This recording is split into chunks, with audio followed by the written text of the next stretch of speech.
अचानक एक आदमी अंधा कैसे हो सकता है? कहीं ये टीयर गैस का रिएक्शन तो नहीं है? नहीं सर, पहले भी कई बार उन्हें टीयर गैस लगी थी, इस बार पता नहीं। लगता है सर को होश आ रहा है।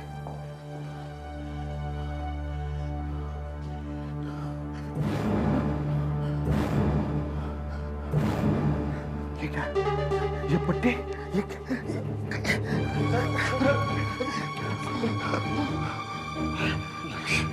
मुझे कुछ दिखाई नहीं दे। रिलैक्स, रिलैक्स, रिलैक्स, एसीपी साहब, रिलैक्स, प्लीज रिलैक्स। आंखों को देखो, एसीपी साहब प्लीज इत्मीनान रखिए। एसीपी साहब please, please, please, please, please मुझे चेक तो करने दीजिए प्लीज। एसीपी साहब प्लीज, प्लीज, प्लीज ले जाइए, ले जाइए।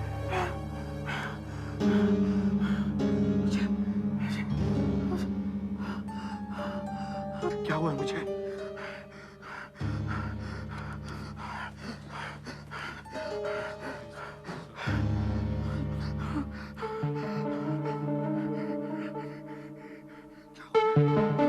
पुतलियों में तो कोई हरकत नहीं दिखाई दे रही। कौन है? कौन है? अभिजीत? नहीं सर, दया सर। क्या हुआ है मुझे? सर कुछ नहीं क्या हुआ? क्यों नहीं? अरे बोलता क्यों नहीं कोई? प्रद्युमन, प्रद्युमन, प्रद्युमन, मुझे मैं हूँ DCP Dipankar. Sir sir sir मुझे अब बताइए ना, मुझे दिखता क्यों नहीं है? सर सर बताइए ना। प्रद्युमन, कैंटीन में जब तुम उस आदमी को पकड़ रहे थे तो उसके हाथ में पिस्टल थी। वो पिस्टल तुम्हारे चेहरे के कितने पास थी? वो पिस्टल वो यहाँ थी सर, यहाँ मेरे चेहरे पे, आंखों के नजदीक थी सर। उसने 2 गोलियां चलाई। गोली यहां से गई सर, मैंने महसूस किया, लेकिन मुझे गोली नहीं लगी सर, मुझे गोली नहीं लगी। गोलियां तुम्हें लगी हैं प्रद्युमन, लेकिन डॉक्टर ये कहना चाह रहे हैं कि पिस्टल तुम्हारे चेहरे के बहुत पास थी। हाँ, तो सर आपको तो पता ही है कि गोली चलने पर पिस्टल से बहुत ही गर्म गैस निकलती है सर। तो फिर उसी गैस की गर्मी और आग की वजह से आपकी आंखों की रोशनी चली गई। आपके रेटिना को बहुत ज्यादा नुकसान पहुंचा है सर। नुकसान छोड़ो, मुझे ये बता, मैं फिर से देख सकूंगा या नहीं? हाँ, देख सकूंगा या नहीं? फिलहाल तो आप देख नहीं सकते, मगर थोड़े दिनों के बाद मैं आपकी आंखों का ऑपरेशन करूंगा। ऑपरेशन करने की कोशिश करूंगा। अगर ऑपरेशन सक्सेसफुल हुआ तो शायद आप देख सकेंगे। शायद इसका मतलब है मैं अंधा हो गया हूँ। हाँ, मैं देख नहीं सकूंगा। मैं देख नहीं सकूंगा।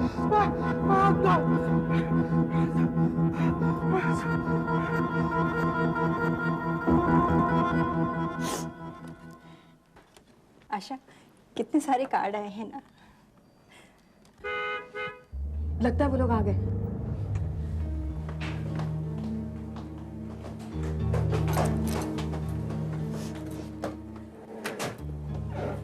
आहिस्ता, संभल।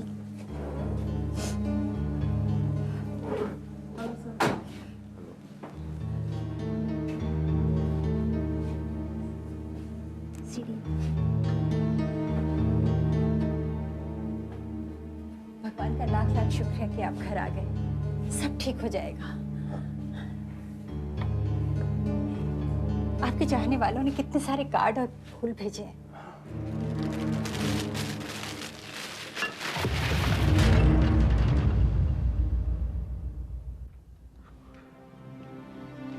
इस सब का मुझे क्या फायदा है? मेरे आगे तो बस अंधेरा ही अंधेरा है। बात सुनिए सर।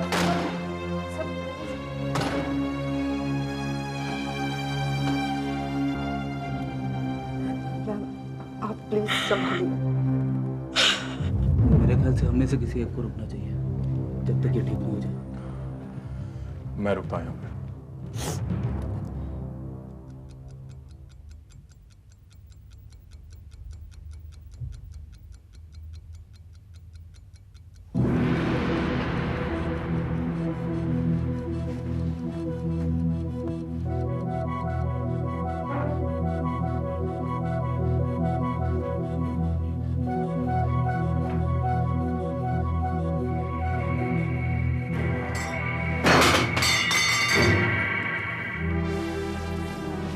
आप अभी तक सोए नहीं?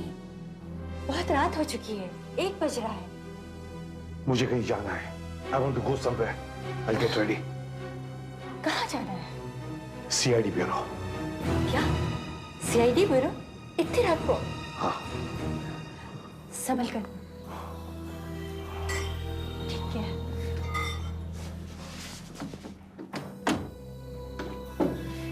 संभल के। Be careful। सर, देखिए ना, ब्यूरो जाने की बात कर रहे हैं। सर इस समय ब्यूरो? हाँ, मुझे ब्यूरो जाना है इसी वक्त। रुकिए ना। मगर सर, देखो, मुझे किसी की मदद की जरूरत नहीं है।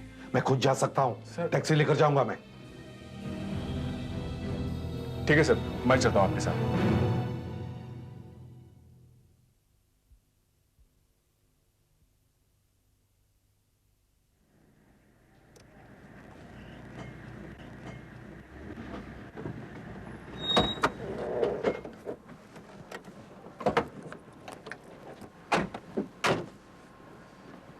सर ब्यूरो पहुंच गए सर हम लोग। नहीं दिया, मुझे फायरिंग रेंज पर जाना है। सिर्फ फायरिंग रेंज इस वक्त? हाँ। सर आप इस वक्त और यहाँ? हाँ, मेरी भी समझ में नहीं आ रहा। मगर ये डीसीपी साहब की गाड़ी इस वक्त यहाँ क्या कर रही है? और ये बाकी गाड़ियाँ किसकी? डीसीपी साहब तो पिछले 2 घंटे से आए हुए हैं और साथ में सीनियर ऑफिसर भी है, मीटिंग चल रही है। अभिजीत सर भी अंदर ही है। क्यों, क्या बात है? पता नहीं, पर सब लोग काफी परेशान लग रहे थे। सर, अभिजीत सर को आपसे साइन रॉबरी केस के बारे में कुछ पूछना था। उन्होंने कहा था मुझसे आपको फोन करने के लिए। उनसे कह देना फिलहाल मैं यहीं पर हूँ। मैं जाने से पहले उनसे मिल लूंगा। सर,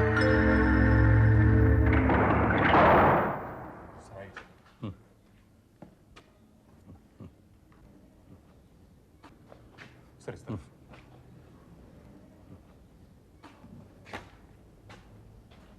टारगेट किस तरफ है? सर इस तरफ। या? हाँ सर।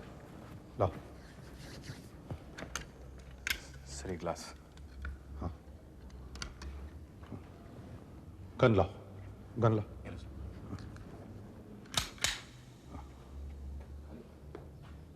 हाँ। दे। सर, स्टार्ट करो।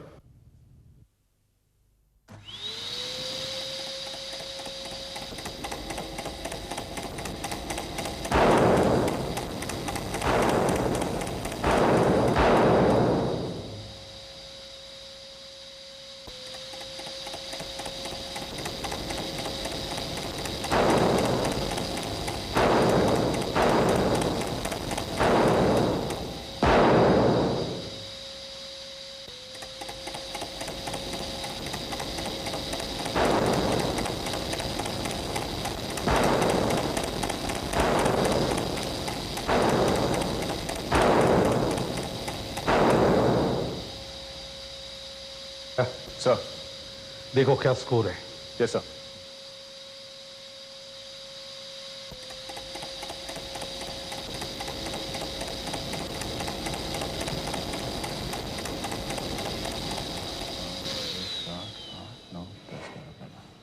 Excellent sir. 12 लगे हैं और सब सर और छाती पे लगे हैं सर। 15 में से 12 हिट्स। Excellent sir. मतलब अभी भी गोली निशाने पर लग रही है, मगर ये तो सिर्फ पुतले हैं। अगर गोली चला सकते तो शायद कुछ। खैर, चलो। Yes sir. नहीं, इसके अलावा हमारे पास और कोई चारा नहीं है। एसीपी प्रद्युमन को जाना ही पड़ेगा। लेकिन सर, उसने डिपार्टमेंट को पूरे 30 साल दिए हैं। आंखें चली गई तो क्या हुआ? उनके एक्सपीरियंस का तो हम फायदा उठा सकते हैं। जो ऑफिसर देख नहीं सकता उसके एक्सपीरियंस का क्या फायदा है? चलिए सर, मैंने फायरिंग रेंज बंद कर दिया। नहीं दिया।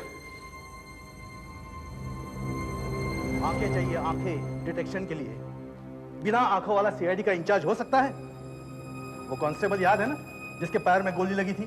Yes sir, Vipin Karmakar. और उसकी टांग काटनी पड़ी थी, मालूम है? यस सर, और उसे टाइम से पहले ही रिटायरमेंट दी गई थी। उसके कम से कम एक टांग तो थी। यहां एसीपी की आंखें ही नहीं है। आंखें जल्दी ठीक हो जाए तो अच्छा है, वरना एसीपी प्रद्युमन को।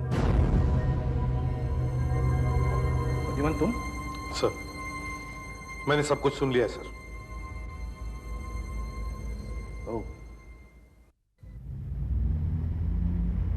सर क्या सोच रहे हैं? तुमने तो सब कुछ सुन लिया है दया, फिर क्यों पूछ रहे हो? Hello, Abhijit sir. ओ हाँ हाँ हाँ, आशा ने बताया था, मेरे दिमाग से निकल गया। हाँ हाँ, मैं पास ही में हूँ। हाँ आता हूँ थोड़ी देर में। ओके ओके सर, कुछ देर के लिए ब्यूरो चलना पड़ेगा सर। अभिजीत को साइन रॉबरी के बारे में कुछ पूछना था मुझसे। 5 मिनट के लिए ब्यूरो चले सर? नहीं दया, मैं नहीं आऊंगा, तुम जाओ। तुम मुझे यहीं कहीं उतार दो। सर यहाँ अकेले सर? हाँ, अब मैं ब्यूरो नहीं जाऊंगा दया, बस यहीं कहीं नजदीक गाड़ी रोक दो। मेरी चिंता मत करो दया। सर यहाँ? हाँ दया, बस तुम मुझे यहीं छोड़ दो।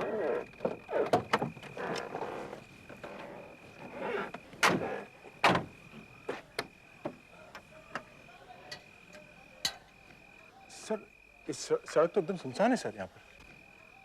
क्या फर्क पड़ता है दया? मेरे लिए तो सुनसान या भीड़ भाड़ दोनों एक जैसे ही है। मगर सर यहाँ पर? हाँ दया, तुम मुझे यहीं कहीं बिठा दो। देखो तो सही, अंधेपन का एकांत क्या होता है। सर आप इस तरफ आइए सर। सर इस तरफ आइए। हाँ सर, यहाँ बैठने की जगह है सर। यहाँ बैठिए सर। तुम जाओ दया, आप जाओ। Sir you comfortable sir? हाँ हाँ, मेरी चिंता मत करो दया, मैं तुम्हारा इंतजार यहीं करूंगा, मैं कहीं नहीं जाऊंगा। जाओ। सर ठीक है, जाओ दया। अपना ख्याल रखना सर। हाँ दया, मैं जल्दी वापस आऊंगा। हाँ।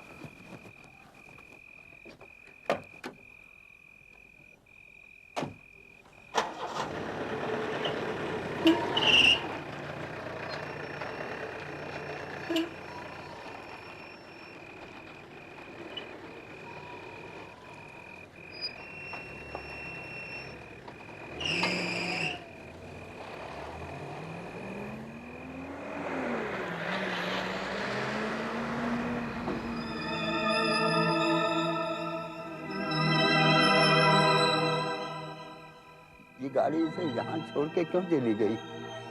ये इतने सुनसान में इधर क्यों बैठा हुआ है?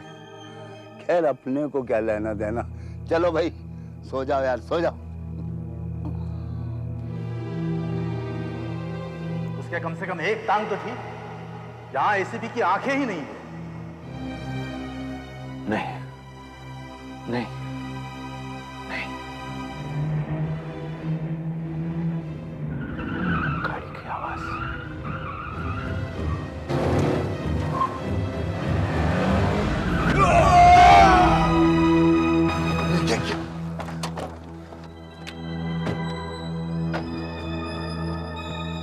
अरे ये क्या किया? ये लोग तो मर गए। ओके, इससे पहले हमें को देखे। चल भाग, भाग। ये कौन है यार? देख लिया। कौन है? कौन है? तुम कौन हो? सीआईडी। रुक जाओ, रुक जाओ। देख कैसे चल रहा है। क्या हुआ? लगता है ये अंधा है। He's blind, damn it. He can't do anything. He can't see. Get back into the car. Hey, रुक जाओ, रुक जाओ, रुक जाओ। Get back. Get back into the car. Sit. रुक जाओ। Sit. Hello. रुक जाओ, रुक जाओ, रुक जाओ,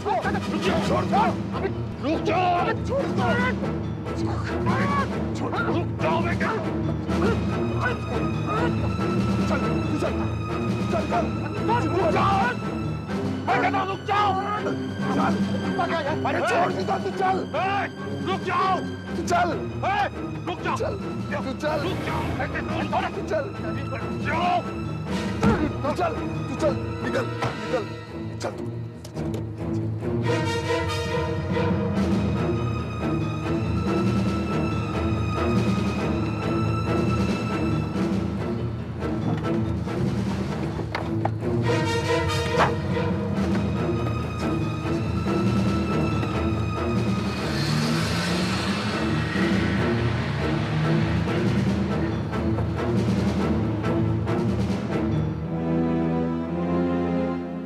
समझ में नहीं आ रहा, बिल्डिंग का वॉचमैन तो कुछ और ही कह रहा है। अच्छा सुनो, तुम्हें नौकर ने क्या बताया था? सर! क्या हुआ? एसीपी साहब क्या हुआ? सब बहुत बुरा हो गया। किसी ने एसीपी साहब को वहां पे जल्दी चलिए सर। हाँ। सर जल्दी चलिए।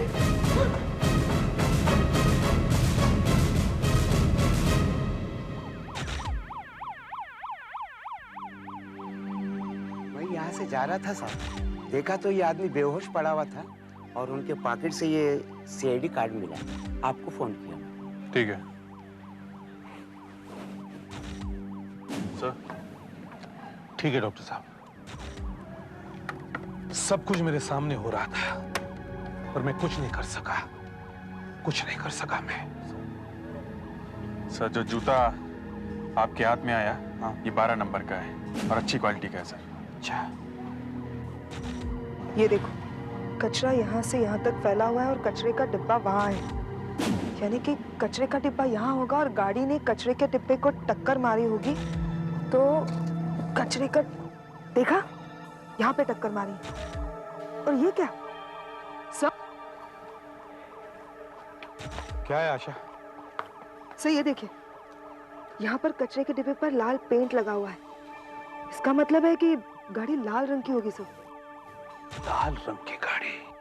सर ये देखिए, टायर्स और ब्रेक्स के निशान से ऐसा लगता है गाड़ी इस तरफ से आई थी और इसी तरफ को चली गई सर। बड़ी बेदर्दी से गाड़ी को घुमाया गया है। टायर्स तो जल गए होंगे सर। वो दो लोग थे, पिए हुए थे। एक अजीब किस्म के आफ्टर शेव की खुशबू मुझे आ रही थी। जब उनमें से एक को मैंने पकड़ना चाहा तो उसके गले की चेन मेरे हाथ में आ गई। फिर काफी देर तक चेन मेरे हाथ में रही। जरूर उस चेन से उसके गर्दन पर जख्म बन गया होगा। आदमी दाढ़ी वाला था और उसका कद करीब मेरे जितना ही था। हाँ, और एक बात याद आ गई, जब उसका सेल फोन बजा तो उसकी रिंग कुछ अजीब सी थी। उस रिंग से हम पता लगा सकते हैं कि वो कौन सा मोबाइल फोन था। यस, और उनमें से एक ने कहा कि he is blind, damn it, वो अंधा है, he can't do anything to us. वो अंधा है, एसीपी अंधा है।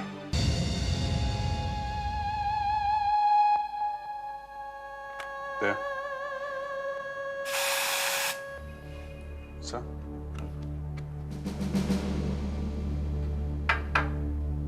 नहीं, अंधा एसीपी देख नहीं सकता है, सूंघ तो सकता है। हाँ? सर सूंघ तो सकता है।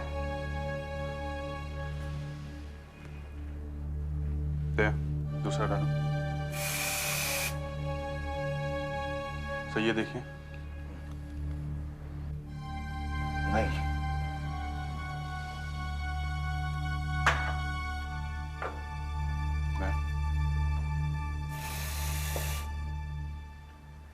ये देखिए सर।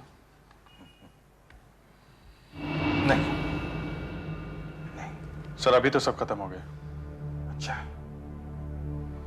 वो आफ्टर शेव था या बॉडी स्प्रे, वो मैं नहीं बोल सकता, लेकिन वो खुशबू मेरे नाक में छप गई है। वो जब कभी भी मिलेगा, जहां कहीं भी मिलेगा, मैं उसे पहचान लूंगा, जरूर पहचान लूंगा। सर, हाँ आशा। सर मुझे जो जो मोबाइल फोन मिले मैं वो सब लेकर आई हूँ। जितने भी मिले मैं सब उठा कर लाई हूँ सर। और इन सब में मैंने सीआईडी के सिम कार्ड भी डाल दिए। सर कई कई मोबाइल फोन्स के रिंगर्स इतने अजीब हैं कि हाँ, उस आदमी के सेल फोन का रिंगर भी कुछ अलग ही है। वैसी ट्यून मैंने आज तक कभी नहीं सुनी। सर मैं आपको एक एक करके सारे रिंगर्स सुनाती हूँ। सुनाओ।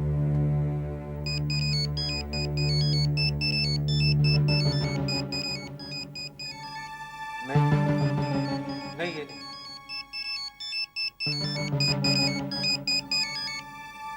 सर ये है? नहीं,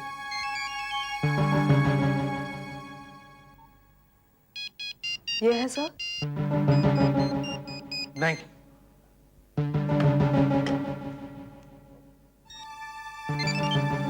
ये सर। ये भी नहीं। ये है सर? ये वाली?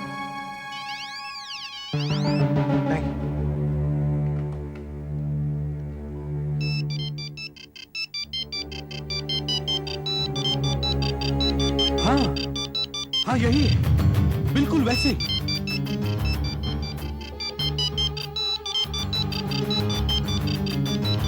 ये तो कीवान 22 है। आशा चेक करो, किसी और फोन में ऐसी ट्यून है क्या? अगर है तो ठीक है, नहीं तो उस आदमी के पास कीवान 22 ही है। मैं जयपुर गया था शादी में, वापस लौट के आया तो सुना कि एसीपी साहब और इस हालत में। जब बाहर के लोग मिलने आते हैं तो ये अपनी दिल की बातें छुपा लेते हैं, मगर जब हम अकेले होते हैं तो पूछे नहीं कितना बुरा हाल होता है। कभी कभी ये सुसाइड की बातें करते हैं, एकदम चुप हो जाते हैं, कुछ बोलते ही नहीं। No, this is impossible. मैं जिस एसीपी को जानता हूं वो किसी और ही मिट्टी का बना हुआ है। वो पत्थर है, पत्थर। वो इतनी आसानी से हार नहीं मान सकता है। उसे कुछ नहीं होगा। मैं उसे आपसे बेहतर जानता हूं, उसे कुछ नहीं होगा। डॉक्टर सालुंके की आवाज सुनाई पड़ रही है इस घर में? जी हाँ सर, आपने बिल्कुल ठीक फरमाया। और डॉक्टर सालुके के गले से सालुके की आवाज नहीं आएगी तो क्या किसी कुत्ते बिल्ली की आवाज आएगी? और मैं 2 दिन के लिए बाहर क्या गया सर, आपने अपनी आंखों में बारूद डाल लिया। ये गलत है बॉस। मैंने आपको कितनी बार कहा था आप मेरा जैसा चश्मा लगवा लीजिए, लेकिन आप मेरी बात मानते नहीं। दया, डॉक्टर सालुंके का मुंह सूंघ के देखो, कहीं दारू पीकर तो नहीं आए। खैर छोड़ो, कुछ काम वाम किया? जी हाँ बिल्कुल, लेकिन मैंने सुना था एसीपी साहब लोग भागते चोर की लंगोटी छीन लेते हैं। आपने तो उसका जूता ही छीन लिया, और जूता भी इंपोर्टेड, इंग्लैंड में बना हुआ। बाएं पैर का 12 नंबर का जूता। और क्या पता चला? और जूते को मैंने माइक्रोस्कोप में चेक किया तो जूते के सोल से मुझे कुछ बुरादे और मिट्टी के कण, कुछ नीला और पीला पेंट, कुछ थोड़ा सा खून, एक अजीब सा गोंद और थोड़ा सा कोयला मिला। कोयला? इस जमाने में कहां से आया होगा? वो लोग ऐसी कौन सी जगह गए होंगे जहां से उनके जूतों पर ये ग्लू, पेंट और कोयला जैसी चीजें लग सकती हैं? एक्सीडेंट रात के 3:15 बजे हुआ। इतनी रात को कहां से शराब पीकर आए होंगे ये लोग? किसी बार में से तो नहीं। एक्सीडेंट माथाड़ी रोड पर हुआ और गाड़ी क्रांति रोड की तरफ से आई। दया सर, इस एरिया के सारे बार और परमिट रूम छान मारो, देखो वो लोग कहां से शराब पीकर आए थे। सुधाकर, तुम पूरा क्रांति मार्ग छान मारो। हाई क्लास जुए के अड्डे वहां बहुत देर तक खुले रहते हैं। पैट्रिक से कहो वो 70 बाग में जाए, वहां 5-6 लेडीज बार हैं, वो तो सुबह 5 बजे तक खुले रहते हैं। आशा जेके रोड में जानी चाहिए। मैं और दया पूरा बेस्ट चेक करेंगे। ओके? देखो, हमें 2 आदमियों की तलाश है। एक की दाढ़ी है, लंबा है, मेरे जितना ऊंचा, गले में चेन है, अच्छी चेन, और इंग्लिश बोलता है। साहब इंग्लिश का क्या, आजकल तो हर आदमी इंग्लिश बोलता है। लाल रंग की कार है उसके पास। कौन से रंग की? लाल रंग की। और यहां से करीब 2:30 बजे निकले हैं? ऐसा सेल फोन है उनके पास, देखा है? ये देखो, ऐसी रिंग है।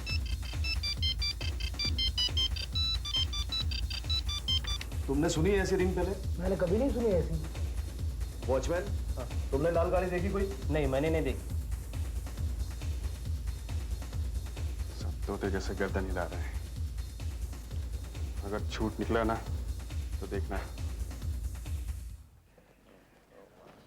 कमाल है सर, 20 से 25 होटल देख लिए, तो कहीं से कोई इंफॉर्मेशन नहीं मिली। अच्छा। दारू और सिगरेट की बदबू मेरे बालों में घुस गई है सर, इतनी बार मैं जा चुका हूं मैं, मगर हर जगह भाई पता नहीं। तो फिर इन लोगों ने दारू किधर पी? हाँ, कहीं तो पी होगी सर। शायद अपने किसी दोस्त के घर में पी होगी। उस एरिया में आसपास कई 5 स्टार होटल्स भी है ना? हाँ सर, है ना। एक तो वो ट्राइडेंट और दूसरा सुपर किंग सर। मगर सर 1 बजे के आसपास सारे बार बंद हो जाते हैं। 5 स्टार होटल के कॉफी शॉप में कई बार लिकर मिलता है। अभिजीत, आशा, सब तुम दोनों होटल सुपर किंग चेक करो, और दया तुम मेरे साथ चलो होटल ट्राइडेंट। Yes sir. परसों रात को 2:30 बजे दाढ़ी वाला ऐसा मोबाइल फोन। हाँ, ऐसा मोबाइल फोन। साहब, 6 नंबर वाली सीट पे जो 4-5 लोग बैठे हुए थे, उनमें से एक आदमी ऐसा ही था जो दाढ़ी वाला था, और उसके मोबाइल का कंप्लेंट भी आया था। वो क्यों? सर मुझे इसलिए याद आ रहा है कि उसका मोबाइल फोन बार-बार बज रहा था। उधर 3 नंबर टेबल पे जो साहब बैठे थे, उन्होंने कंप्लेंट भी किया था, बोला उसका वॉल्यूम कम करो। बहुत डिस्टर्ब हो रहा था। ये लो सर, परसों के सारे बिल। हाँ, इसमें से 6 नंबर टेबल का बिल ढूंढो।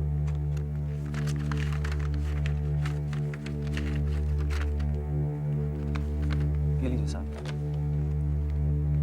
एक बियर, व्हाइट रम, विस्की। सर इससे तो कुछ पता नहीं चलेगा सर।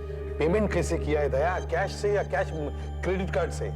सर पेमेंट तो कैश हुआ है। कैश। अच्छा एक बात बताओ, 3 नंबर वाला आदमी कहाँ बैठा था? सब उधर बैठा था सर। उसका बिल दिखाओ, 3 नंबर का बिल दिखाओ।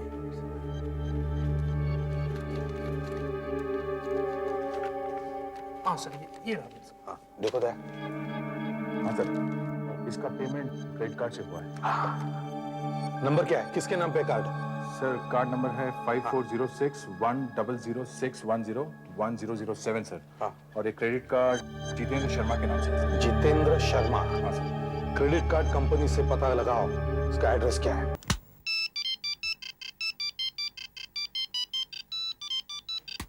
हाँ साहब, ऐसे ही रिंगर था उस बेवकूफ आदमी के सेलफोन का। बार बार बज रहा था, मेरी नाक में दम करके रखा था। हमारे पिछले वाली टेबल पर ही बैठा था। तुम्हारे साथ और कौन था? मेरी फियांसी थी साथ में सर। वो सुबह की फ्लाइट से अमेरिका जा रही थी, इसलिए एयरपोर्ट जाने से पहले हम लोग वहाँ बैठकर कॉफी पी रहे थे। हम लोग बात करने की कोशिश करते थे, लेकिन बार बार वो आदमी का फोन बजते ही जा रहा था। अच्छा, कुछ और बता सकते हैं आप उसके बारे में? सर वो कुछ 4-5 लोग थे, इतना ज्यादा ध्यान नहीं दिया मैंने, क्योंकि मेरी पीठ थी उनकी तरफ। एक बार मैंने वेटर से कहकर उनके सेलफोन का वॉल्यूम भी थोड़ा लो करवाया, लेकिन मैंने ज्यादा इस करके नहीं बोला क्योंकि वो लोग पिए हुए थे, मेरी फियांसी थी साथ में, खामोखा कुछ पंगा हो सकता था। आपने उनकी शक्लें नहीं देखी? सर मैंने बताया ना, मेरी पीठ थी उनकी तरफ। हो सकता है मेरी फियांसी ने देखा हो, लेकिन वो तो अमेरिका चली गई और 3 महीने बाद ही लौटेगी सर। तो आपने उनकी कोई बात सुनी क्या? वो कुछ फिल्मों की बातें कर रहे थे सर, कि किसी की फिल्म पिट गई, कोई डूब गया, कोई स्विट्जरलैंड शूटिंग करने जा रहा है, कोई अपनी टेरिटरी 5 करोड़ में बेच रहा है, बस इसी तरह की बात है। अच्छा, फिल्मी लोग। हाँ? फिल्मी लोग? हाँ फिल्मी लोग। फिल्मी लोगों की बात निकली तो मुझे मेरे एक दोस्त की याद आ गई। वो फिल्मों में डायरेक्टर है। सर संभाल कर सर। एक दिन मैं उसकी शूटिंग देखने गया और 3 दिन तक बीमार पड़ा रहा। क्यों, आपने वहां कुछ खा लिया क्या? नहीं वो बात नहीं है। वो मैं वहां वो लोग जो धुआं लगा रहे थे उससे बीमार हो गया मैं। धुआं? शूटिंग में? वो जो भूत भूत के सीन में लगाते हैं वो? हाँ वही दया। वहां धुआं बनाने के लिए लोबान को जलते हुए कोयलों पर डाला जाता है। हाँ। सर वो फॉरेंसिक रिपोर्ट में भी तो लिखा है क्या? कि जूते पर कोयला, बुरादा, पेंट, गम ये सब लगा हुआ था। हाँ यही सब चीजें तो पड़ी रहती है फिल्मों के सेट पर। इसी से तो फिल्मों का सेट बनता है। ये लकड़ी, गम, पेंट, बुरादा ये सब। सर इसका मतलब है वो लोग किसी फिल्म की शूटिंग से आ रहे थे? हाँ शूटिंग देर तक चली होगी। वहां से ट्राइडेंट होटल गए और फिर पीने के बाद निकले तो वो एक्सीडेंट हो गया। ट्राइडेंट होटल के आसपास कोई स्टूडियो है क्या? हाँ है ना, वहाँ वो 2 स्टूडियो, एक जयराम स्टूडियो और दूसरा मनीलाल स्टूडियो। ये दोनों स्टूडियो चेक करने चाहिए। अब यार लाइट पे आओ। परसों यहाँ आपके स्टूडियो में कौन कौन से फ्लोर पे शूटिंग चल रही थी? ये 2-3 फिल्मों की शूटिंग चल रही थी, लेकिन सभी का रात को 10:30 बजे पैकअप हो गया था। पैकअप हो गया था? जी हाँ। कोई और शूटिंग नहीं चल रही थी परसों? परसों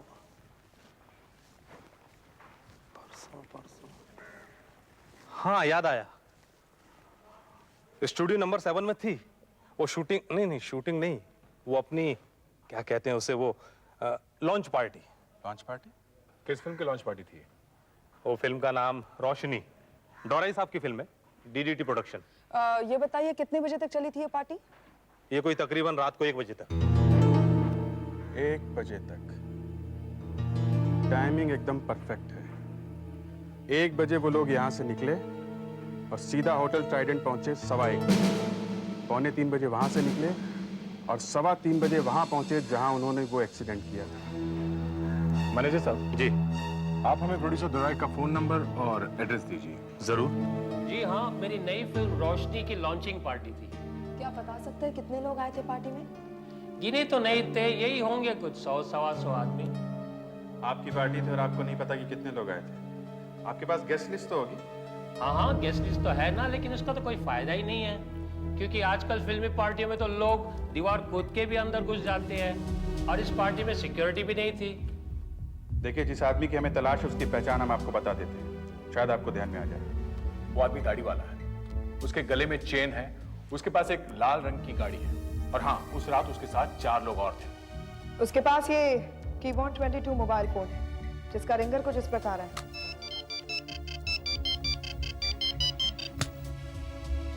वो उस दिन पार्टी में रात को काफी देर से निकले थे, कुछ याद आ रहा है आपको? देखिए, आजकल तो सेल फोन और गले की चेन सभी के पास होती है, ये तो बताना मुश्किल है तो कौन था। आपने पार्टी में फोटो तो खींचे होंगे, है आपके पास? हाँ हाँ, लिए है, ये रहे।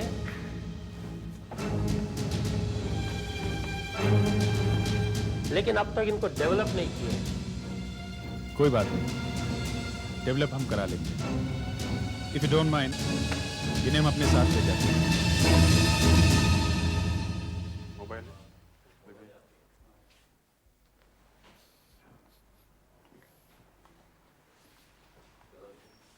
जूते दिखाइए सर। नाइस परफ्यूम, इंपोर्टेड है? जी हाँ। कौन सा है? ब्राडो। अच्छा, दे गला चेक करो।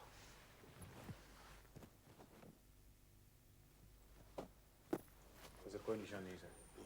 जूते दिखाओ। मोबाइल है आपके पास? जी हाँ। दिखाइए।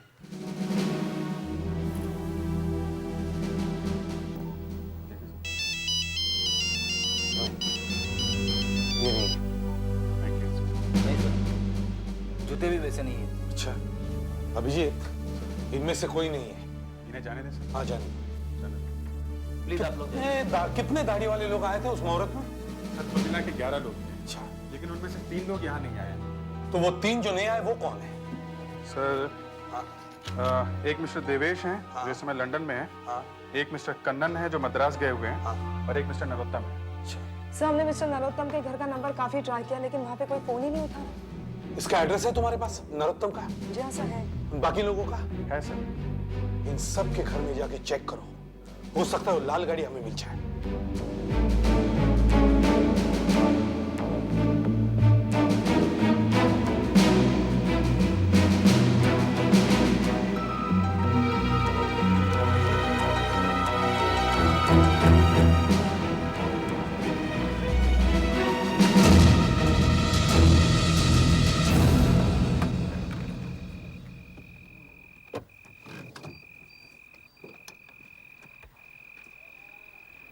ये नरोत्तम का घर है सर। Sorry sir.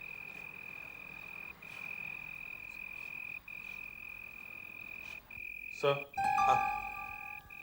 दरवाजे पे ताला लगा हुआ है। अच्छा, कोई बात नहीं। सुधाकर सर। फ्रेडिक्स सर। आसपास के लोगों से पूछताछ करो, देखो नरोत्तम कहाँ गया है, और ये भी पता करो कि उसके पास कौन सी गाड़ी है। जो कुछ भी इंफॉर्मेशन मिले लेके आना जल्दी। सर। अच्छा, सर। घर में अंदर जाने का कोई दूसरा रास्ता है क्या, देखो। Yes sir. और दया सर, गैराज में जाके देखो, हो सकता है उसकी गाड़ी अंदर ही हो।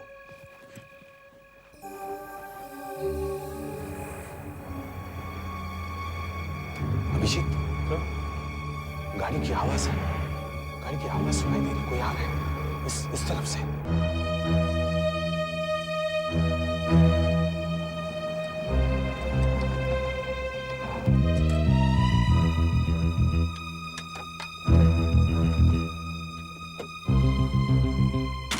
हमारे घर के बाहर गाड़ी किसकी है?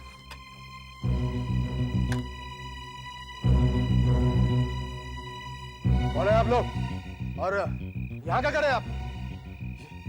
अभिजीत, अभिजीत, ये वही है जिससे मैंने पकड़ा था। क्या बकवास? चुपचाप खड़े रहो। अभिजीत देखो, देखो इसकी दाढ़ी है क्या? हाँ सर, दाढ़ी है। दाढ़ी है? इसने वही परफ्यूम लगाया है। इसके पास मोबाइल है क्या? देखो, कीबोर्ड 22। हाँ सर, मोबाइल वही है, कीबोर्ड 22। गले में चेन है, गले में चेन है? हाँ सर, चेन है। देखो गर्दन पे निशान है क्या? देखो गर्दन उठा। हाँ सर, निशान है। जूते, जूते देखो इसके, जूते देखो। उठा। हाँ सर, वैसा ही जूता है। ये वही है जिसने उन भिखारियों को कुचला था। Man, he can't do anything. Abhijit, Abhijit, Abhijit, Abhijit, रुक जाओ रुक जाओ रुक जाओ रुक जाओ रुक जाओ यार रुक जाओ।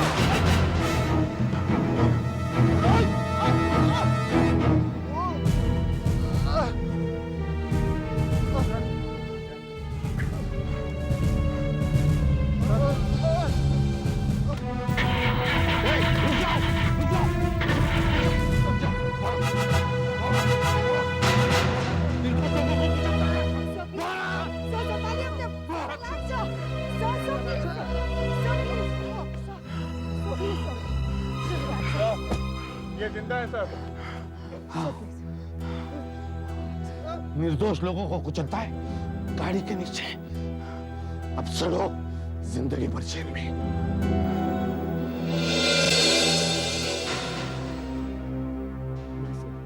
प्लीज सर, आप ये पुलिस फोर्स छोड़ के नहीं जा सकते सर, प्लीज। सर देखिए, डॉक्टर ने आपसे कहा है कि ऑपरेशन के बाद आपकी आंखें ठीक हो जाएगी सर। सब फिर भी आप सर, आंखें ना होते हुए भी आपने केस सॉल्व किया ना। हाँ प्रद्युमन, मैं चाहूंगा कि तुम मत जाओ। नहीं सर, मुझे मालूम है एक अंधे आदमी के लिए यहाँ कोई जगह नहीं है। सर ऑपरेशन के बाद सब ठीक हो जाएगा सर। सर प्लीज प्लीज मत जाइए सर। नहीं Abhijit, sir sir please sir. Sir please रुक जाइए सर। सर प्लीज मत जाइए सर।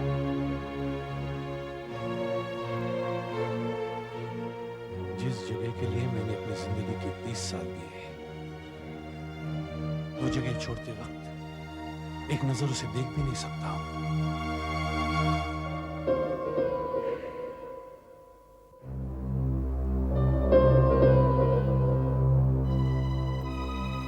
ये ठीक नहीं हुआ।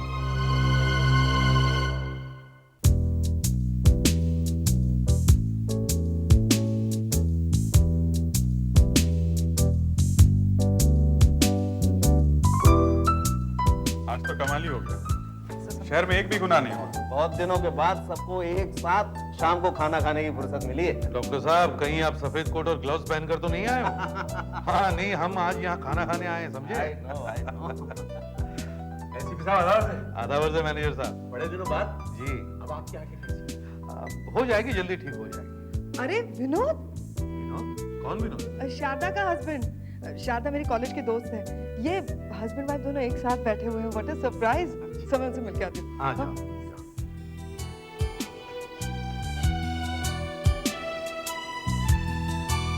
हाय, पकड़ लिया ना दोनों को रंगे हाथों। चुपके चुपके डिनर। शारदा मैं तुम सॉरी, वो मुझे लगा शारदा है। नहीं, शारदा तो घर पे है। ये हमारी फैमिली फ्रेंड है, रेखा। रेखा, दिस इज आशा। ये शारदा के साथ कॉलेज में थी। तुम तो सीआईडी में हो ना? हाँ, आई एम सीरियसली सॉरी, मैं सिर्फ हेलो बोलने के लिए आई। नहीं नहीं, इट्स ओके। हम लोग वैसे भी जा ही रहे थे।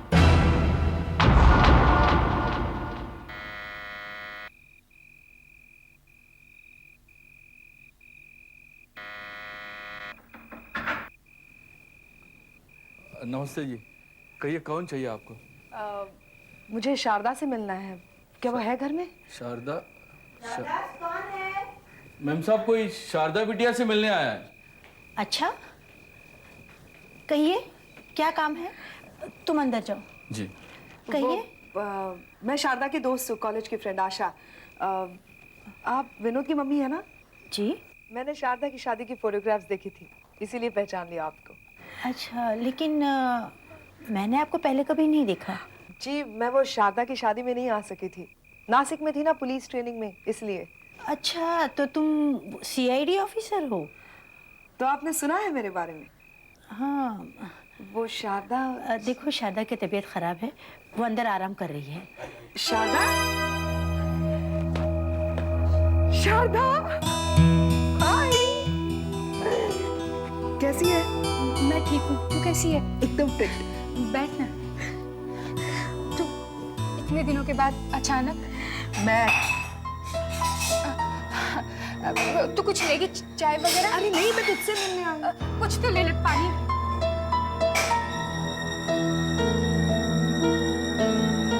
नमस्ते, मैं आशा। नमस्ते बेटा, बैठ बैठ।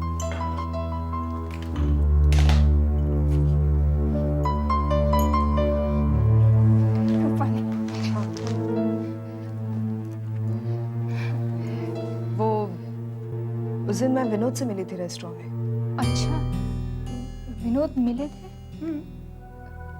हाँ हाँ, उन्होंने बताया था, मैं ही भूल गई। यार एक बात बता, शादी के बाद तो लड़कियां कद्दू हो जाती है, लेकिन तू तो एकदम पतली हो गई है। और मुझे यहाँ कहीं छोटा विनोद या छोटी शारदा भी नहीं दिखाई दे रहा। तुझे तो बच्चे बहुत पसंद थे ना? हाँ, बस ऐसे ही, कुछ नहीं। शारदा क्या हुआ है? तू यहाँ खुश तो है ना? हाँ हाँ, मैं शादी से पहले तू बहुत चपर चपर किया करती थी कि हमारे कान पक जाते थे। अचानक तू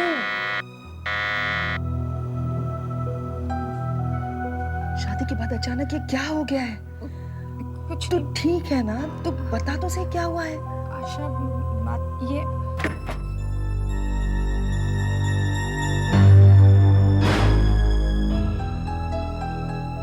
हाय। Hi, how are you? Fine, thank you. How are you? अच्छा शारदा, मैं चलती हूँ। तू ये मेरा कार्ड रख, इसमें देख ऑफिस के और घर के नंबर्स हैं। जब भी मेरे घर के ऑफिस के पास से गुजरे तो मुझसे जरूर मिलना, साथ में लंच करेंगे। डॉक्टर कार्तिक ने बताया कि आंखों का स्पेशलिस्ट आया है बेंगलोर से। आज 3 बजे का अपॉइंटमेंट है सर। दया, हॉस्पिटल का चक्कर काट काट कर मैं तो थक गया हूँ। खैर छोड़ो। आशा, तुम्हारी सहेली शारदा का क्या हुआ? तुमने कुछ बताया नहीं उसके बारे में? सर वो मैं मिली थी उससे हाँ। 10 दिन पहले। फिर? लेकिन उसने उसके घर पे वहाँ कुछ मुझसे ठीक तरह से बात ही नहीं की। क्यों?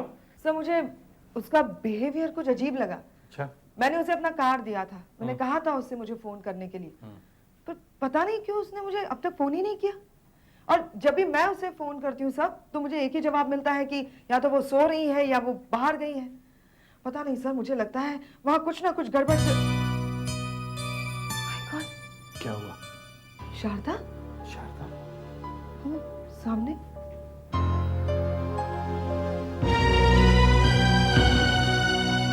शारदा? आशा, तुम यहाँ? शारदा, ये सब क्या है? ये चोट कैसे लगी तुम्हें? ये कुछ नहीं, बस ऐसे ही।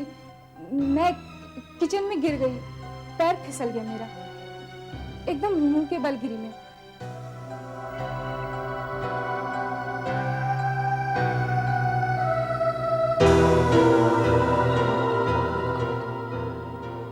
शारदा, तुम्हें इतनी तुम्हारे सर पर तो टाके लगे हुए शायद। हाँ, वहां पर भी लगी है, पर जितने दिखते हैं घाव उतने गहरे नहीं है। विनोद कहाँ है? उन्हें किसी जरूरी मीटिंग में। बेटी चलो। अच्छा आशा, मैं चलती हूँ। शारदा, मेरे आप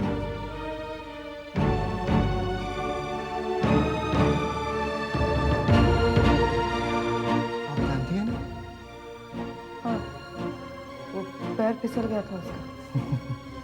पैर फिसल गया, ऐसी कहानियां तो हम रोज सुनते हैं। कभी पैर फिसल गया, कभी सीढ़ी पर से गिर गई, कभी चाय गिर गई गरम गरम। लेकिन सच बात तो ये होती है कि मियाँ बीवी में झगड़ा हुआ होता है या फिर जबरदस्त पिटाई होती है। उनके साथ भी वही हुआ है, सर पर डंडा मारा है जोर से। बीवी पे हाथ उठाता है, बेचारी कुछ बोल नहीं सकती है ना, इसलिए। ये सारे मर्द जो घरों में शेरों की तरह घूमते हैं, बाहर मच्छर होते हैं, 2 दिन के लिए अंदर कर देते हैं, होश ठिकाने आ जाएंगे। हाँ आशा, मगर अभिजीत जाते हैं उसको 2 मिनट में ठीक कर देते हैं। नहीं नहीं दया, ऐसा बिल्कुल मत करना दया। हो सकता है तुम्हारे ऐसा करने से शायद मामला कुछ और खराब हो जाए। सर, सर, आपके कहने का मतलब है कि हम चुपचाप खड़े देखते रहे और वो बेचारी उस घर में पीटती रहे? हम कुछ नहीं कर सकते सर? कर सकते हैं, क्यों नहीं कर सकते? गोली मार सकते हैं। 25 साल पहले जब मैं नया नया पुलिस ऑफिसर बना था, मैं भी कुछ ऐसा ही सोचता था जैसे आज तुम सोच रहे हो। मगर मुझे भी सबक मिले, ऐसे कि जैसे किसी ने जोर से मेरे गाल पर थप्पड़ मारा हो। कुछ ऐसा ही केस था सर। मेरे पड़ोस में एक आदमी रहता था, रोज दारू पीकर अपनी बीवी को पीटता था, पर ऐसे ही शारदा जैसे उस औरत ने कभी पुलिस स्टेशन में आकर कंप्लेंट नहीं की। और एक दिन मुझे पता चला कि उस आदमी ने अपनी बीवी का सर फोड़ दिया है डंडा मारकर, और उसकी सास ने उसको अपनी बहू को ऐसे पकड़ रखा था। मैं अपने आप को रोक नहीं सका। मैंने उसके घर में घुसकर उसको इतना पीटा कि आज भी याद आता है तो मेरा शरीर कांप उठता है। तो क्या वो सुधर गया? कोई सुधरा बुधरा नहीं हुआ, उसने अपनी बीवी को ही छोड़ दिया।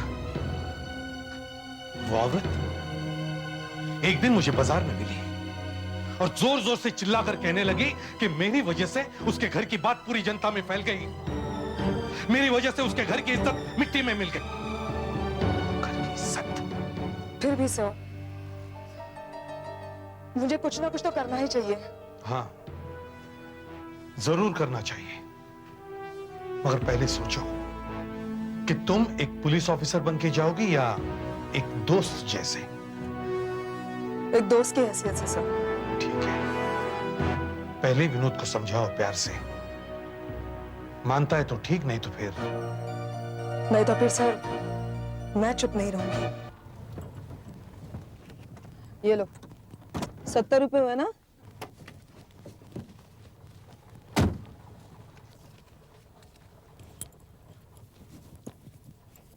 विनोद की गाड़ी। क्या हुआ भाई, पैसे कम दिए क्या मैंने? जी नहीं मैम साहब, वो क्या पूरे दिन का हिसाब देख रहा हूँ, घर जाना है ना। अच्छा अच्छा ठीक है।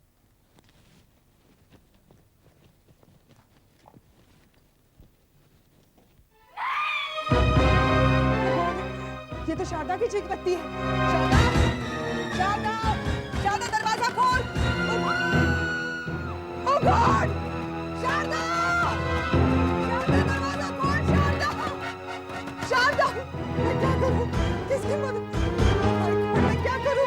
अंदर, हे, सुनो, ड्राइवर प्लीज, टैक्सी वाले प्लीज मेरी मदद करो प्लीज, अंदर कुछ हो रहा है। जल्दी आओ प्लीज। रामदास जल्दी से दरवाजा खोलो, रामदास जल्दी से, अंदर से आवाज आ रही है। दरवाजा खोलो। दरवाजा तोड़ो, भाई प्लीज मदद करो दरवाजा तोड़ने में, दरवाजा तोड़ो, जल्दी, जल्दी तोड़ो, जल्दी। ठीक है रामदास, दरवाजा क्यों तोड़ दिया? सीआईडी वाले भाई साहब ने बोला कि दरवाजा तोड़ दो, अंदर से आवाज आ रहा है, इसलिए तोड़ दिया। हाँ, अंदर से आवाज तो आ रही है, मगर दरवाजा बंद है। क्या किया तुमने? शारदा को, शारदा,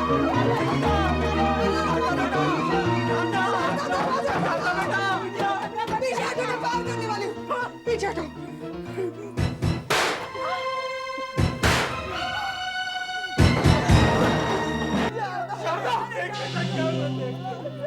शारदा, शारदा, बंद करो ये नाटक, जाओ डॉक्टर को बुलाओ जल्दी से। मुझे मालूम है तुम लोग डॉक्टर को नहीं बुलाओगे। मैं बुला देती हूँ। यहाँ पे तो नेटवर्क ही नहीं मिल रहा है। घर का फोन कहाँ है? इधर बाहर। चलो मुझे दिखाओ जल्दी से। रुको, रुको, ड्राइवर, ड्राइवर तुम यहीं पे रुकना और इन तीनों को इसके आस-पास ही भटक देने का। मूव, मैं गोली मार दूंगी, गोली मार दूंगी तुम सबको। ड्राइवर यहीं पे रुकना, इन तीनों को आस-पास ही भटकते नहीं देना, इसको मार डालेंगे। चलो जल्दी बताओ फोन करो।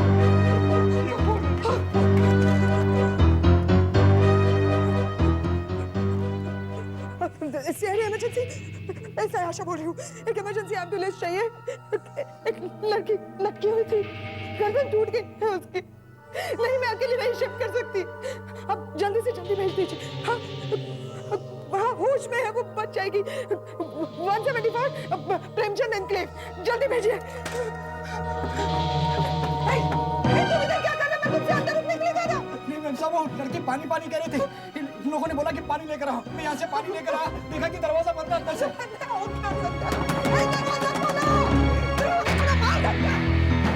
तुम पीछे से दरवाजा पकड़कर खड़े थे? नहीं नहीं, मैंने कुछ नहीं किया, इसका लॉक अपने आप फंस जाता है, मैंने कुछ नहीं किया, मैंने कुछ नहीं किया। ये लड़की एक बार बच जाने तो फिर समझ लूंगी तुम सबको। शारदा, पीछे, सब पीछे, पीछे जाओ, पीछे जाओ। शारदा मेरी तरफ देखो, मैं आशा। शारदा देख, तू ठीक हो जाएगी शारदा। तू बात कर सकती है। हाँ?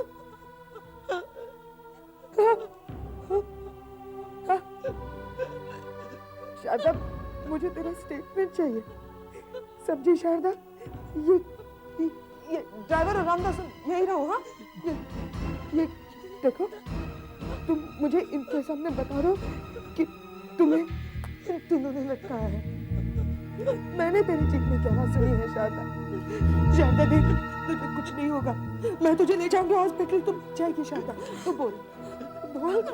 हाँ बेटा, बोल दे बेटा, बता दे कि हमने कुछ भी नहीं किया, हमने कुछ नहीं किया बेटा, कुछ नहीं।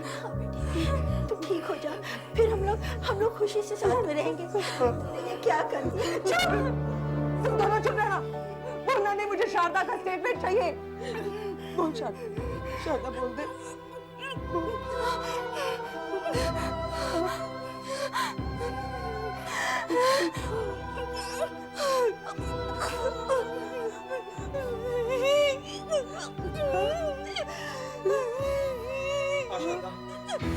शारदा, सच बता दे, क्या हुआ था बता दे शारदा, प्लीज।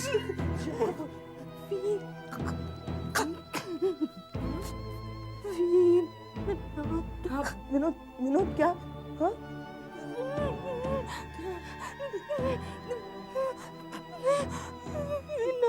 विनोद हाँ विनोद क्या? क्या देखा?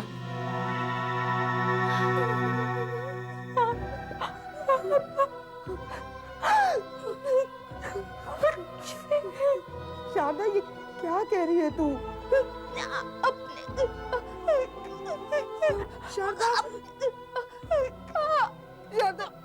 नहीं,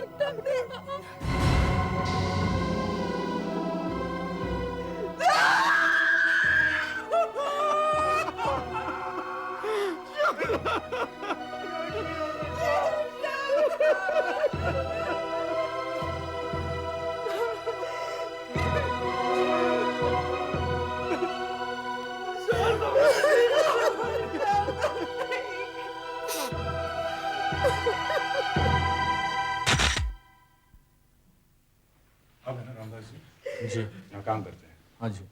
उस वक्त आप कहाँ थे? मैं तो बाजार गया था साहब, लौट के आके देखा कि आशा जी जोर जोर से दरवाजा पीट रही है। उन्होंने कहा कि दरवाजा तोड़ दो, तो तोड़ दिया था।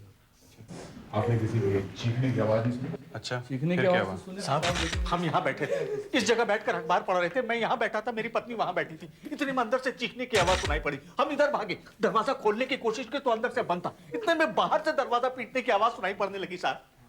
हमारी तो डर के मारे जान ही निकल गई थी कि पता नहीं शारदा बेटी क्यों चीखी। मुझे लगा पीछे से कोई कमरे में आ गया है। इतने में ये लोग दरवाजा तोड़ के अंदर आ गए। हाँ साहब, और आप इन्हीं ऑफिसर ने साहब 2 गोलियां मारकर धाए धाए ये दरवाजा खोला है साहब। मिस्टर विनोद, आप कहाँ थे?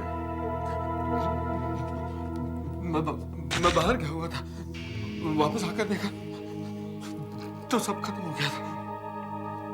मुझे तो अभी तक विश्वास नहीं आ रहा कि शारदा ने आत्महत्या की।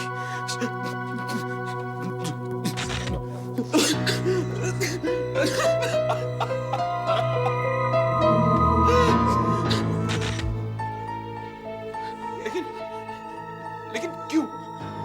क्या कमी थी उसे? कितने खुश थे हम सब आपस में। आप रामू काका से पूछ लीजिए। एकदम चुप, बंद करो ये नाटक। तुम मेरे आंखों के सामने दम तोड़ा शारदा ने। तुम लोगों ने मारा इसे, इसने मारा। आपके जो मन में आ रहा है आप कहती चली जाइए। हम भला ऐसे क्यों करने लगे? क्यों करेंगे हम ऐसा? बेचारे की जिंदगी नर्क बना दे तुम लोगों ने। मारा पीटा है इन लोगों ने उसे। और तुम दूसरी लड़की के साथ घूमते हो ना, मैंने देखा है। तुम ही ने मारा उसे, तुम ही ने। आपके जो मुंह में आ रहा आपने बक दिया। बक दिया? हाँ बक दिया। एक तो हमारे घर में कितनी बड़ी ट्रेजेडी हो गई। घर की बहू ने आत्महत्या कर ली और ऊपर से ये कि आमी ने उसे मारा। आप अपने इस ऑफिसर से पूछिए। इसके सामने उसने मरते वक्त क्या कहा था? बोला था ना उसने कि मैंने आत्महत्या की है। हाँ, ये ड्राइवर और ये रामदास भी वहां पर थे ना आप लोग वहां? आप लोग बोलते क्यों नहीं? बोला था ना उसने। हाँ जी। मैं उन्हें ऐसे ही नहीं छोड़ूंगी। इतनी मासूम लड़की थी, सीधी सादी, उन्हें इसकी कीमत चुकानी पड़ेगी। मैं बदला लेकर रहूंगी, मैं नहीं छोड़ूंगी। आशा, अगर ऐसा ही सोचती रहोगी तो तुम ये केस छोड़ दो। सर, वो मेरी सहेली थी, एक साथ पढ़े हैं हम। She was my friend. नहीं, इस वक्त तुम किसी की फ्रेंड नहीं हो। तुम एक पुलिस ऑफिसर हो जो एक केस की छानबीन कर रही है और जिसका दिल पत्थर का है। अगर तुम सच्चाई ढूंढना चाहती हो तो अपने चेहरे से ये दोस्त का नकाब तुम्हें फाड़कर फेंकना होगा, ये आंसू पोंछने पड़ेंगे, क्योंकि आंसू से सब कुछ धुंधला धुंधला सा दिखाई देता है, समझी?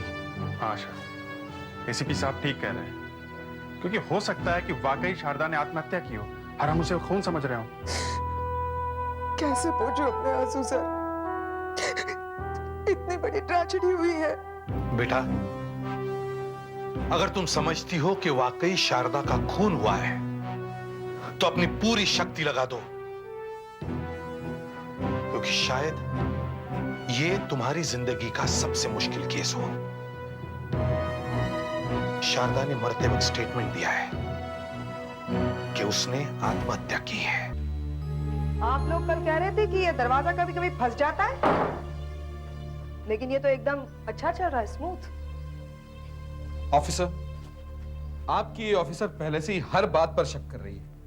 माना कि ये शारदा की दोस्त है, पर इसका मतलब ये तो नहीं कि ये हमें फंसाकर ही छोड़े। और ऐसा ही होगा, ये कहीं ना कहीं कुछ ना कुछ ऐसा प्रूफ रख देंगे जिससे हम लोग फंस जाएंगे। आई एम सॉरी टू से, पर हमें इन पर कोई विश्वास नहीं है। हम लोग बाहर ही थे, कमरा अंदर से बंद था, ड्राइवर ने भी देखा है। हाँ ऑफिसर, कमरा अंदर से बंद था और इन्होंने ही तो गोली मारकर दरवाजा खोला है। और सबने देखा है ऑफिसर कि मैं तो बाहर से आया था। मगर तुम्हारी गाड़ी तो बाहर ही खड़ी थी, ये बाहर तुम्हारी कार है ना? हाँ तो? अगर कार यहीं थी तो तुम बाहर गए कैसे? मैं यूं ही टहलने बाहर गया था। झूठ बोल रहे हो तुम कहीं नहीं गए थे, तुम यहीं थे, इसी घर के अंदर। मुझे शारदा की चीख 2 बार सुनाई दी, इसीलिए मैं कह रही हूँ कि उसने आत्महत्या नहीं की। स्टूल गिरने की आवाज पहली चीख के साथ में क्यों नहीं सुनाई दी? दूसरी चीख के बाद में स्टूल गिरने की आवाज सुनाई दी। बेटी बेटी, ये सब क्या है? ये क्या कह रही हो तुम? विनोद यही था, इसी कमरे के अंदर। हा? जैसे इसे आवाज सुनाई दी कि मैं अंदर आ गई हूँ, इसने स्टूल गिरा दिया, ये दिखाने के लिए कि ये आत्महत्या है। उसके बाद ये खिड़की से कूदा और सामने वाले दरवाजे से अंदर आ गया। सर, हम इस खिड़की के बाहर चेक करते हैं, कोई ना कोई निशान जरूर मिलेगा।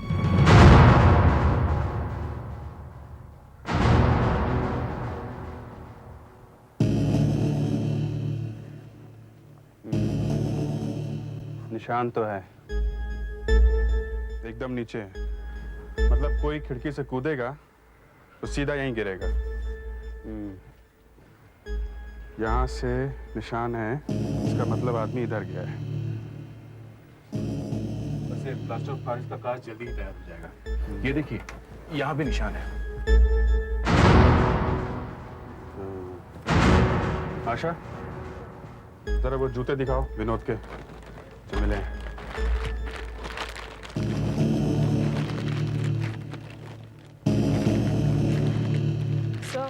हाँ? और ये एक पैंट भी मिली है सर। ये पैंट इसने उस दिन पहनी थी, और इस पैंट पर ये देखिए सर, यहाँ मिट्टी लगी हुई। ये मिट्टी यहीं की लगती है सर, घर की नहीं है।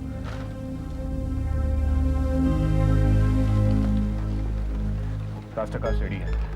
अच्छा जरा मैच करके देखना। हाँ। वो चप्पल देना जरा।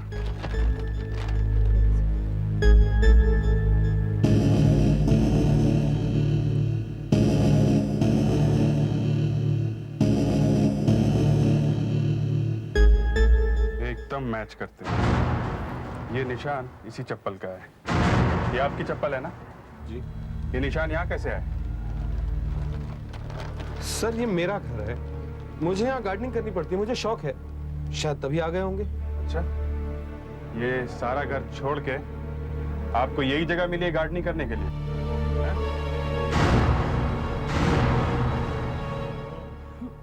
ठीक से बताओ क्या हुआ था? जिससे हमारी बेटी की शादी हुई साहब, उसी से ये विनोद पलट गया। जब मैं वापस आया तो आशा मैडम आती। ये वो विनोद नहीं है साहब जिससे हमने अपनी प्यारी बिटिया की शादी की। अरे ये तो एक भिखारी है, भिखारी साहब।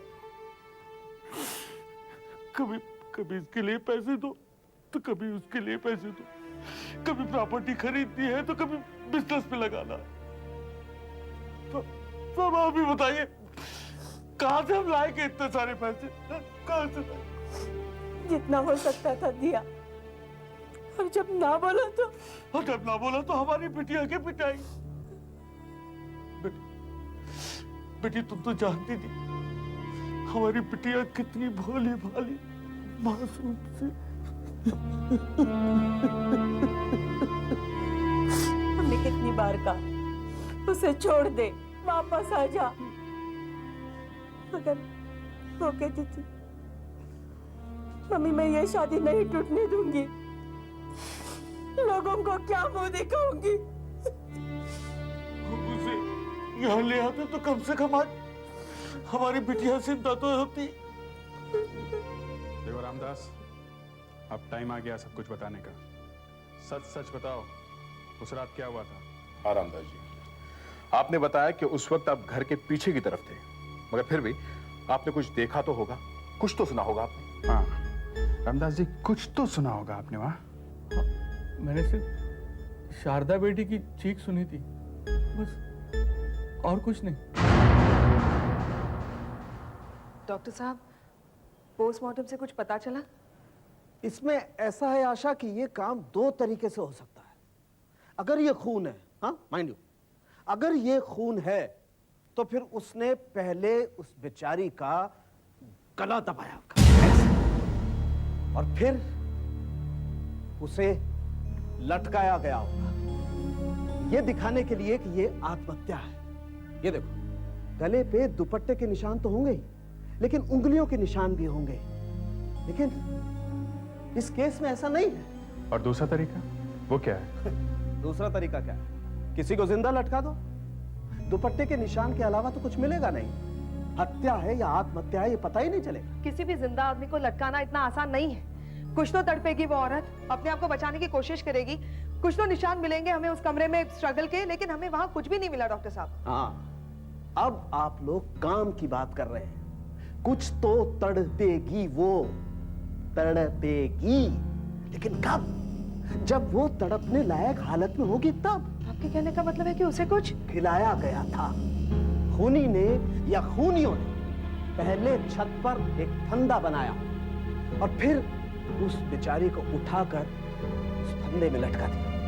लेकिन तभी उसे शायद होश आ गया था। वो बेचारी जोर से चिल्लाई, लेकिन फंदा लग चुका था। शरीर छोड़ दिया गया, वो नीचे गिरी।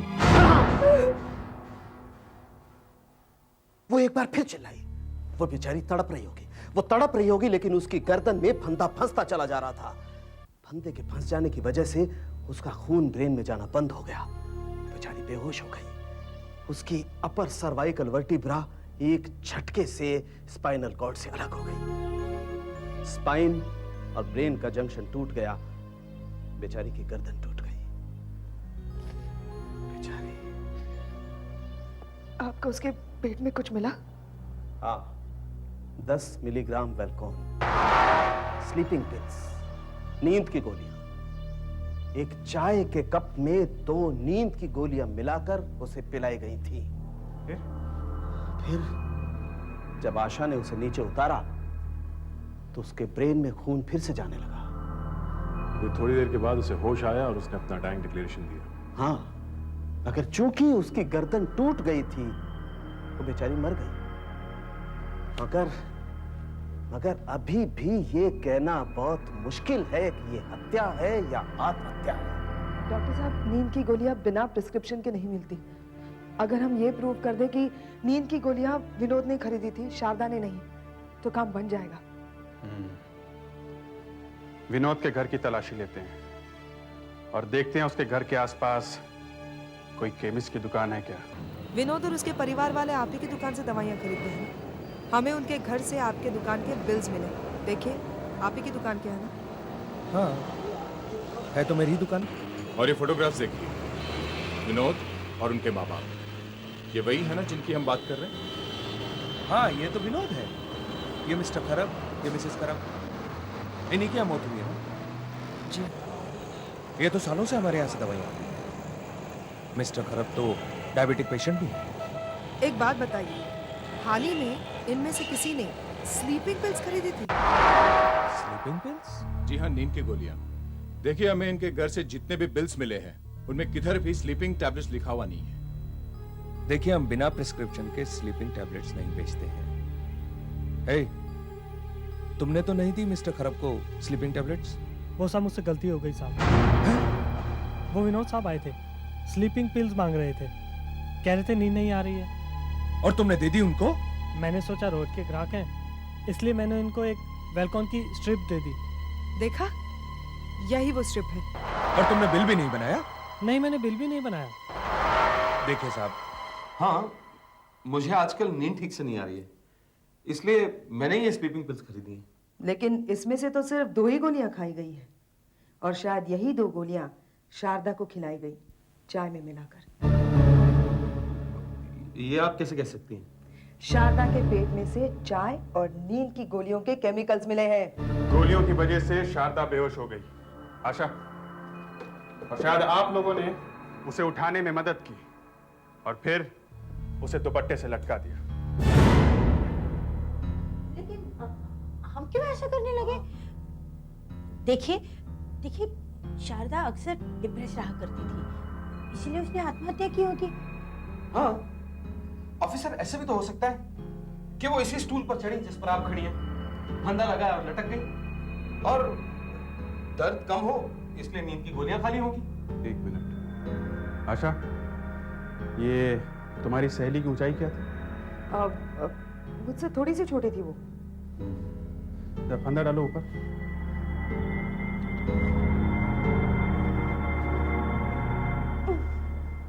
नहीं सर, नहीं हो रहा। दे, तुम ट्राई करो।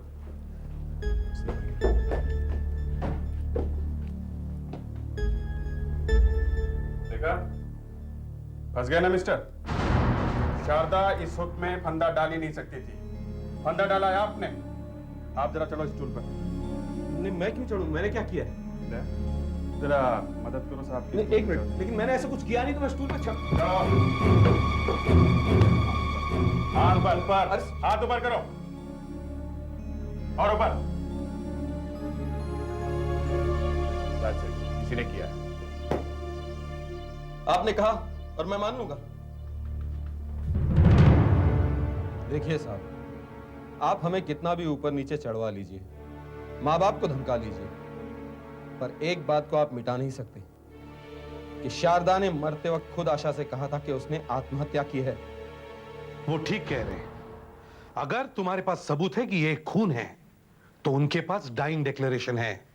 तुम्हारे पास पीतल है तो उनके पास सोना है। सर, ये एक खून है। It's a clear cut case of murder. इस केस की सबसे बड़ी सच्चाई ये है कि मरते मरते भी शारदा विनोद और अपने सास ससुर के खिलाफ कुछ नहीं बोली। हाँ सर, अगर उन्होंने उसे मारा भी होता तो उसने बोला क्यों नहीं? उसकी 2 सीआईडी ऑफिसर उनके सामने बैठी थी। लेकिन फिर भी सर, शारदा ने उन्हें बचाया ही क्यों? कोर्ट में जज सब सबूत देखने के बाद अगर कन्विंस हो भी गया कि ये एक खून है, फिर भी वो यही बात पूछने वाला है कि शारदा ने मरते मरते क्यों कहा कि उसने आत्महत्या की है।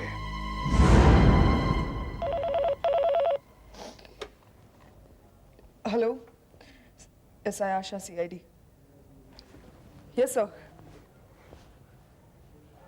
क्या शारदा ने ऐसा स्टेटमेंट क्यों दिया, इसका पता चल गया सर? Yes sir. कहाँ पे सर? कहाँ पे आए हम लोग सर?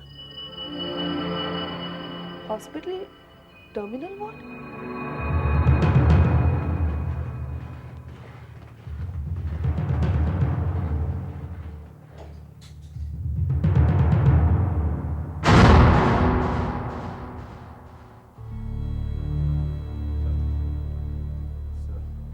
साहब। हाँ आशा, यही वो टर्मिनल वार्ड है। यहाँ का हर आदमी जानता है कि मौत उसके सामने कुछ ही दूरी पर खड़ी है, वो मरने वाला है। मैंने मरीजों के साथ बात की। मौत का एहसास होने के बाद भी हर मरीज यही सोच रहा होगा कि वो जल्दी ठीक हो जाएगा, अपने घर जाएगा, अपने परिवार वालों के साथ रहेगा। हाँ, यहाँ कोई भी मौत के बारे में नहीं सोच रहा है। आशा, जब तुमने शारदा को नीचे उतारा तो उसे यकीन हो गया कि वो अब बच गई है। तुम्हें देखकर वो मौत को भूल गई। लेकिन सर उसका वो स्टेटमेंट। तुम जैसे ही बाहर गई, घर वालों ने अंदर से दरवाजा बंद कर दिया। शारदा के सामने उन्होंने हाथ पैर जोड़े होंगे, विनोद ने उससे माफी मांगी होगी, ये कहा होगा कि चलो अब हम फिर से नया संसार शुरू करेंगे। फिर उन्होंने उसे डराया होगा। आखिर उसे उनके साथ ही रहना है। ये सीआईडी वाली कब तक तुम्हें मिलने आएगी? उसने सोचा होगा कि फिर से वही रहना है, तो सास ससुर और पति को तो छुड़ाना ही होगा। कोर्ट के सामने तो ये सब थियरीज हैं, महज अटकलें। लगता है उनके नौकर रामदास ने कुछ ना कुछ तो देखा होगा। उसके बारे में और पूछताछ की? हाँ सर, उसकी एक लड़की है सर, 20-25 साल की, शादीशुदा है वो। ओह, मतलब वो भी एक लड़की का बाप है। रामदास को उठा के लाओ। कुछ लोग दुनिया में ऐसे भी होते हैं जो अगर किसी दूसरे की चिता जलती हुई देखते हैं तो उस पर अपनी रोटी सेकने लगते हैं। जब खुद का घर जलेगा तब पता चलेगा। ये आप लोगों ने मुझे क्यों उठा लिया घर से? मुझे कहाँ ले जा रहे? देखिए मुझे घर जाना है। अब किसका घर, कैसा घर? घर वर भूल जाओ और अपनी बिटिया की सोचो। बिटिया की? हाँ। मेरी बिटिया की? जी हाँ, आपकी बिटिया। क्या हुआ मेरी बिटिया को? अब ये हम कैसे बता सकते हैं? कुछ देर में आपको पता चल जाएगा। तुम तो बताओ ना बेटी, क्या हुआ उसको? ये कहाँ ले आया हमें? आप इंस्पेक्टर साहब, आप बता दीजिए कहाँ है मेरी बेटी? आप बता दीजिए, भगवान के वास्ते आप तो बता दीजिए क्या हुआ मेरी बेटी को? ये लोग कुछ नहीं बोल रहे मुझे। एक ही तो बेटी है मेरी, कुछ कर तो नहीं दिया ससुराल वालों ने उसे। ससुराल वालों ने? हाँ, जब तुम्हारी अपनी बेटी की बात निकली तब बहुत दर्द हो रहा है ना, मगर जब दूसरों के बेटी को ससुराल वाले कुछ करते हैं तब तुम चुपचाप देखते रहते हो। हर रोज बेटियां मर रही हैं और तुम जैसे लोगों की वजह से खूनी खुलेआम घूम रहे हैं। खुलेआम घूम रहे? क्या हुआ है मेरी बेटी को? एक ही बेटी है मेरी, फूल जैसी। बाबा, बेटी, बाबा, बेटी तुझे कुछ हुआ तो नहीं ना बेटी? बेटी तुझे कुछ हुआ तो नहीं ना? नहीं बाबा, मुझे कुछ नहीं हुआ, लेकिन बाबा वहाँ जो कुछ भी हुआ अच्छा नहीं हुआ। बाबा बेटी मैं जानता हूँ जो कुछ हुआ वो अच्छा नहीं हुआ। देखो, तुम्हारी बेटी को तो कुछ नहीं हुआ, मगर किसी और की बेटी तो चली गई। बुलाओ शारदा के माँ बाप को, बुलाओ। Yes sir.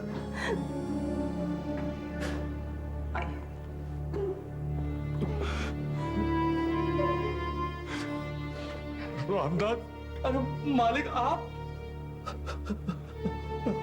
और कहा जाता रामदास? देखो, हम आपको झूठ बोलने के लिए नहीं कह रहे, मगर आपको जरा सा भी मालूम है कि हमारी बेटी के साथ क्या हुआ, तो प्लीज भगवान के वास्ते बता दो। मालिक आपने क्या कर रहे हैं? देखो रामदास, ये तुमसे एक सेठ और एक नौकर की तरह बात नहीं कर रहे हैं, तुमसे एक बाप की तरह बात कर रहे हैं। देखो, तुम दोनों के आंसुओं में कोई फर्क नहीं है रामदास। तुम चुप क्यों हो रामदास? कुछ तो बोलो, बोलते क्यों नहीं? बरसों से मालिक का नमक खाया ना, इसलिए कुछ नहीं बोल रहे हैं। बाबा बता दीजिए ना बाबा, बता दीजिए ना बाबा। हाँ रामदास बोलो, कुछ तो बोलो रामदास, बता दो साहब, मैं बताता हूँ, मैं सब कुछ बताता हूँ साहब। रामदास, यहाँ बैठो, यहाँ बैठो। बताओ। मैं सब कुछ बताता साहब। इतना बड़ा पाप मैं अपने दिल में छुपा के कैसे जी रहा हूँ ये मैं ही जानता हूँ साहब। उस रोज उन्होंने मुझे बाजार जाने के लिए कहा, उसी टाइम मुझे शक हुआ था कि आज कुछ ना कुछ होने वाला है जरूर। घर का माहौल कुछ अजीब सा लग रहा था साहब। मैं बाजार जा रहा था तो मुझे याद आया कि मैं पैसे लेना भूल गया। मैं लौट के आया।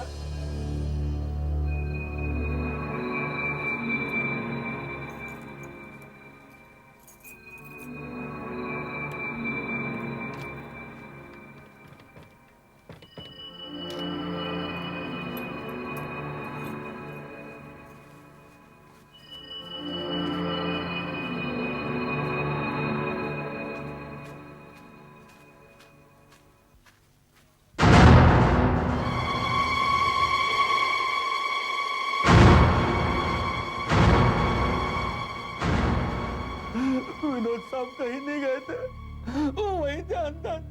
उनके साथ उनके माँ बाप भी थे। शारदा बेटी के साथ जो कुछ भी हुआ है वो उन्होंने ही किया है, उन्होंने ही किया है। कोर्ट में बोलोगे ये सब? हाँ, हाँ सब।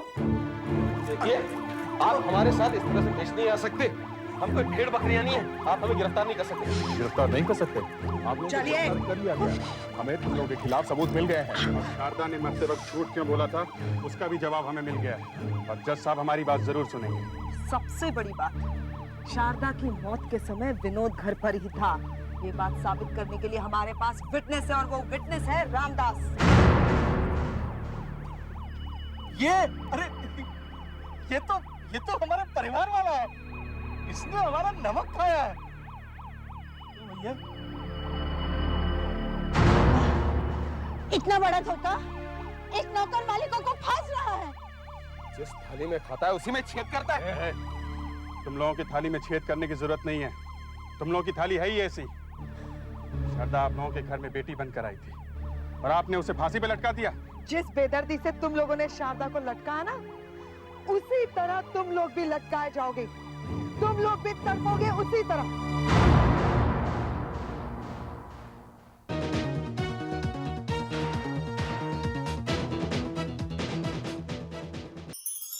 ऐसे और भी मजेदार वीडियो के लिए हमारे चैनल को लाइक, शेयर और सब्सक्राइब करें।